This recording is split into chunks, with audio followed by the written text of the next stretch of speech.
तो बारिश का सीजन है और पंचकुला में कल एक ऐसा हादसा हुआ जो बड़ा दुखद हादसा हुआ है। 10 साल का एक बच्चा नाले में बह गया। आज इसी बात की चर्चा करेंगे हम पंचकुला के पूर्व मेयर उपिंदर कौर अहलूवालिया से। उपिंदर कौर अहलूवालिया से न सिर्फ इस बात की चर्चा करेंगे बल्कि राजनीति की भी चर्चाएं होंगी। और ये इंटरव्यू बड़ा मजेदार रहने वाला है, आप सुनिएगा जरूर और जो भी आपकी कमेंट की राय होगी वो जरूर व्यक्त कीजिएगा। तो पहले मैं चर्चा करूंगा इस बात को लेकर कि कल पंचकुला में बारिश हुई, घंटे 1 डेढ़ घंटे की बारिश में एक बुडनपुर है, वहां के बीच में एक नाला बहता है, नाले में एक 10 साल का बच्चा बह गया, उसकी दुखद मौत हुई।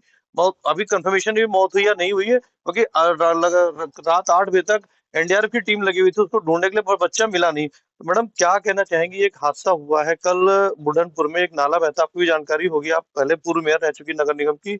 एक 10 साल का बच्चा बह जाता है उसके अंदर, और बारिश का सीजन है।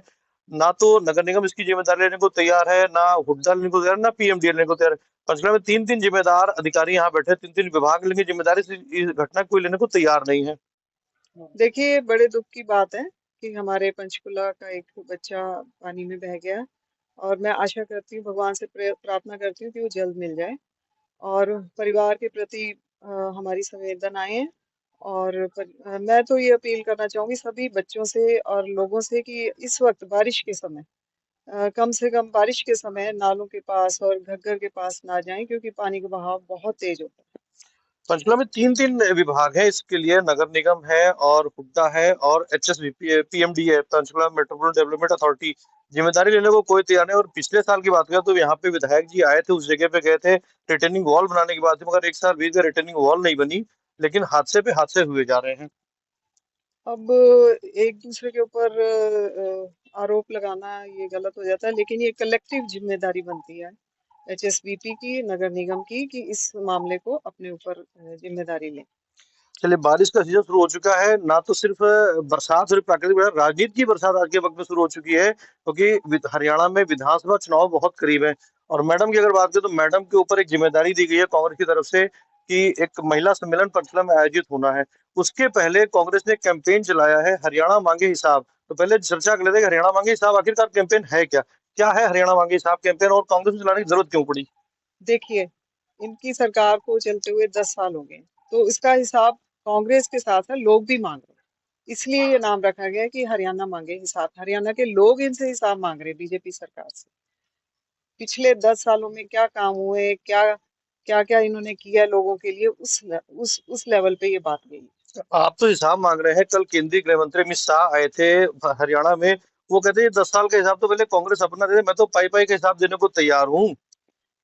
देखिए, अमित शाह जी को शायद भूल गए हैं कि उन्होंने किसानों के साथ क्या किया, खिलाड़ियों के साथ क्या किया। ये जो यहाँ के खेल मंत्री थे, शायद संदीप सिंह जी खट्टर साहब ने जब ये हादसा हुआ था खिलाड़ियों के साथ, तो उन्होंने सब साफ रूप वो से चौवाल इनकार जो एक कर दिया महिला था। कोच हाँ, का हादसा हुआ था। महिला कोच के साथ हुआ था, बहुत बुरा बर्ताव किया गया था, दुर्व्यवहार किया गया था, लेकिन खट्टर साहब ने कोई एक्शन नहीं लिया उस मंत्री के तो खिलाफ। कहना तो था ये इनकी इस्तीफा दे मंशा दूंगा। जाहिर होती है कि ये लोग आम जनता की पुकार नहीं सुनना चाहते।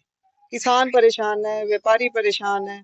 सरपंच, इवन सरपंचों पे कैसे इन्होंने डंडे बरसाए थे, वो भूल गए हैं। अब ये उनको सरपंचों की भी याद आ रही है, खिलाड़ियों की भी याद आ रही है, व्यापारियों की भी और किसानों की भी। और सिंधु बॉर्डर देखो कितने कब से बंद पड़ा है, और वहां पे कितने लोग शहीद हुए हमारे किसान भाई। ये लोग भूल नहीं सकते। तो वही हिसाब कांग्रेस मांग रही है कि आप लोगों ने किया क्या। तो पंचकुला मतलब पंजाब हरियाणा हाईकोर्ट ने कह दिया, शंभू वाटर की हमने चर्चा की, शंभू वाटर के लिए पंजाब हरियाणा हाईकोर्ट ने कहा कि ऑर्डर बॉर्डर खोला जाए। 8 दिन हो चुके हैं, सरकार ने बॉर्डर नहीं खोला, बल्कि सरकार अब सुनने में आ रहा है कि सुप्रीम कोर्ट जाने की तैयारी कर रही है। इस पे क्या कहना चाहेंगे आप। देखिए, ये सरकार जो है ना, ये अपना हुक्म, जैसे तानाशाही होती है ना, तानाशाही सरकार है। हाई कोर्ट के ऑर्डर को नहीं मान रही। ये रास्ता बना किसके लिए, लोगों के लिए बना ना। तो रास्ता ही बंद कर दिया। क्या आम आदमी दिल्ली तक अप्रोच नहीं कर सकता, अपनी आवाज उठाने नहीं जा सकता? वो तो पैदल मार्च कर रहे थे, इतना बड़ा। जैसे हिंदुस्तान और पाकिस्तान का बॉर्डर बनाने की तो आवश्यकता थी नहीं, जो मेरा मानना है। तो किसान अपनी आवाज उठाने जा रहे थे, इतना उन्होंने कंटीली तारें और ये बड़े बड़े वो रख दिए पत्थर, और ये सब गलत था। जब पंचकुला में कांग्रेस मांगे साहब में पंचकुला में भी एक सम्मेलन आयोजित होना है, कई सम्मेलन है, जो भी है दीपेंद्र हुड्डा ने कार्यक्रम शुरू कर दिया है, आपके ऊपर एक जिम्मेदारी दी गई महिला सम्मेलन की। तो क्या रहेगा इसमें, क्या तैयारियां रहेंगी, क्या प्रोग्राम रहेगा, क्या कह रहे हैं बताइए। देखिए, इसमें पूरे हरियाणा से महिलाएं आएंगी, कांग्रेस की भी और भी आएंगी, जिन जो अपनी आवाज उठाना चाहती हैं। मैं सबको इनवाइट देना चाहती हूँ कि जो अपनी आवाज उठाना चाहती है सरकार के खिलाफ, वो जरूर आए, क्योंकि ये मौका है उनके लिए।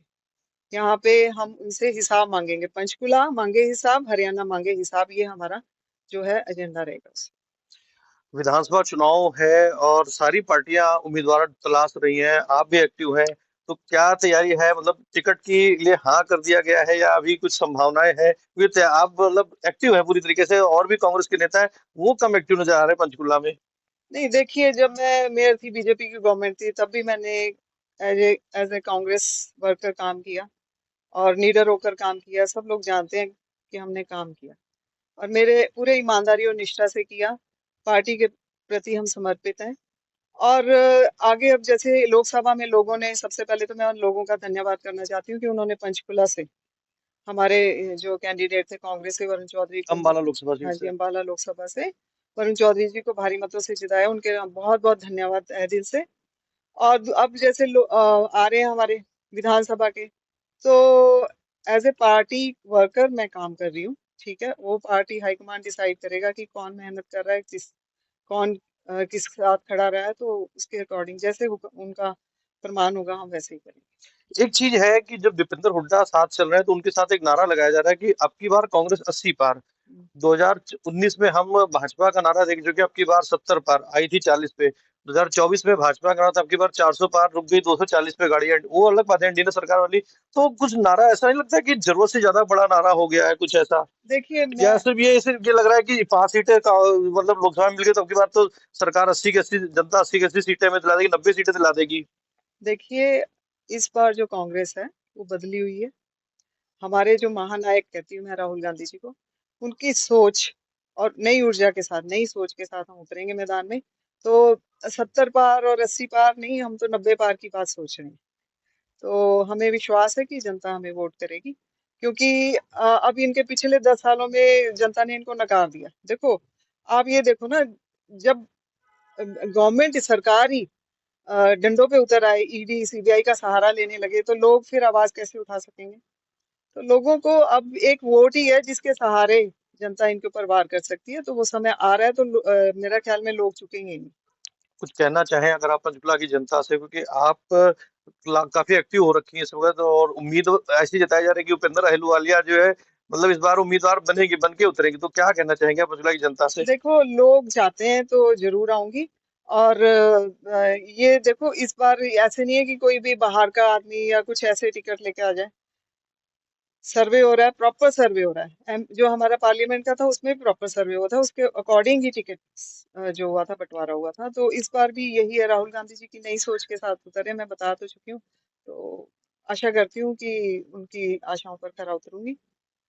आप थे पंचकुला की पूर्व मेयर उपेंद्र कौर अहलूवालिया, जिन्होंने काफी अच्छे सवालों के जवाब दिए। आप भी देखा इस इंटरव्यू को, मजेदार इंटरव्यू को, और कमेंट करके अपनी राय जरूर व्यक्त कीजिएगा।